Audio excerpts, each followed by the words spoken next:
लड़की आगे आगे है, लड़का पीछे। तो लड़की ने मुड़ करके देखा कि जान न पहचान कहाँ से आए मेहमान, मेरे पीछे क्यों आ रहे हो, कहाँ से आ रहे हो, मेरे पीछे क्यों आ रहे हो। तो लड़का बोला मैं आशिक। तो लड़की ने कहा 2 मिनट में पता चल जाएगा कि ओरिजिनल हो या डुप्लीकेट हो। तो लड़की ने कहा अरे मेरे ऊपर क्या आशिक हो, मैं ज्यादा खूबसूरत नहीं हूं, मेरी अरे कौन आदमी है, मेरे पीछे जो मेरी बहन आ रही है वो मुझसे ज्यादा खूबसूरत है, अगर आशिक होना तो उस पर आशिक हो जाओ।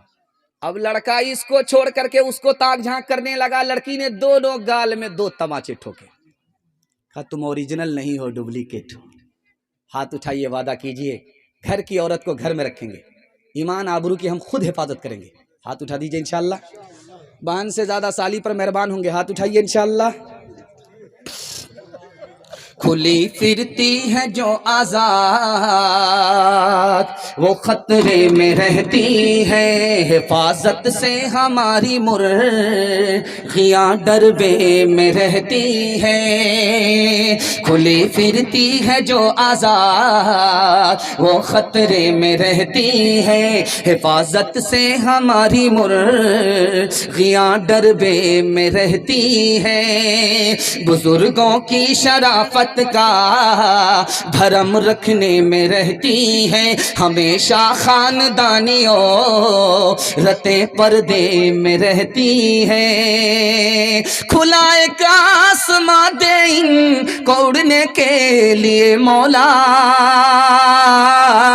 तमन्नाओं की चिड़िया ख्वाब के पिंजड़े में रहती है, तमन्नाओं की चिड़िया ख्वाब के पिंजड़े में रहती है। आखिरी पैगाम सुना रहा हूँ, जलसे को मुकम्मल कर रहा हूँ। मुझे उम्मीद नहीं थी कि ये जलसा होगा, मैं तो समझ रहा था कि ये मिलाद है, अगर बत्ती मोमबत्ती जला करके चिरागी मुरादी लेंगे नौदिगारा हो जाएगा, लेकिन अल्लाह का शुक्र है कि आप बैठे, ये मिलाद जलसा बन गया।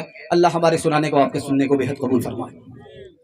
औरतों और मर्दों के हवाले से पैगाम आपकी खिदमत पर रखता हूँ, ध्यान से सुनिएगा, तेजी के साथ निकल जाएगा। इधर मर्दों का पिंडाल है और बगल में औरतों का पिंडाल है। मैं दिखाने के लिए जा रहा हूँ औरतों के पिंडाल में सबसे अच्छी औरत कौन है, सबसे बुरी औरत कौन है। घर में मुसीबत आई तो हाथ झाड़ करके कहा कि मेरे घर में मुसीबत है, तो कौन सी बड़ी बात हो गई, हर घर में मुसीबत है। दुनिया की सबसे अच्छी औरत है। घर में राहत है, न खुदा की तारीफ है, न शौहर की तारीफ है, न ससुराल की तारीफ है, न ससुर की तारीफ है, न सास की तारीफ है, किसी की तारीफ नहीं। घर में जैसे ही मुसीबत देखा सीना तान करके ससुराल वाले को ताना मारना शुरू किया, इससे तो अच्छा मेरे बाप का घर था, मेरा खानदान था, मेरे भाई का घर था। दुनिया की सबसे बुरी औरत है। संदूक भर करके कपड़ा है, संदूक भर करके बर्तन है, संदूक भर के जूता चप्पल है। अब शौहर ने पूछा कि कपड़े हैं और क्या हैं, 2-4 चिथड़े, चप्पल उप्पल है क्या है, 2-4 लेथड़े, बर्तन उर्तन है क्या है, 2-4 ठेकड़े। एक मिसाल पर पैगाम खत्म कर रहा हूं। शौहर बदसूरत है, बीवी खूबसूरत है। बीवी ने शौहर से कहा कि तुम भी जन्नती हो, मैं भी जन्नती हूं। तो शौहर बोला कि जन्नत की बात तो मरने के बाद है, तू दुनिया में कैसे बता रही है। कहा कि कुरान से ही जन्नत की बात मरने के बाद है, कुरान से ही दुनिया ही में जन्नत की बात है, मैं बताने के लिए जा रहा हूं। तुमको खूबसूरत बीवी मिली, तुम शुक्र अदा करते हो कि मालिक तूने दिया, मैं इस लायक नहीं था, तुम शुक्र अदा करते हो। मुझको बदसूरत शौहर तुम जैसा मिले हो, मैं सब्र करती हूं कि मेरे मुकद्दर में यही था, तो मैं क्या कर सकती हूं, मैं सब्र करती हूं, तुम शुक्र करते हो। सब्र और शुक्र करने वाले ही के लिए जन्नत है।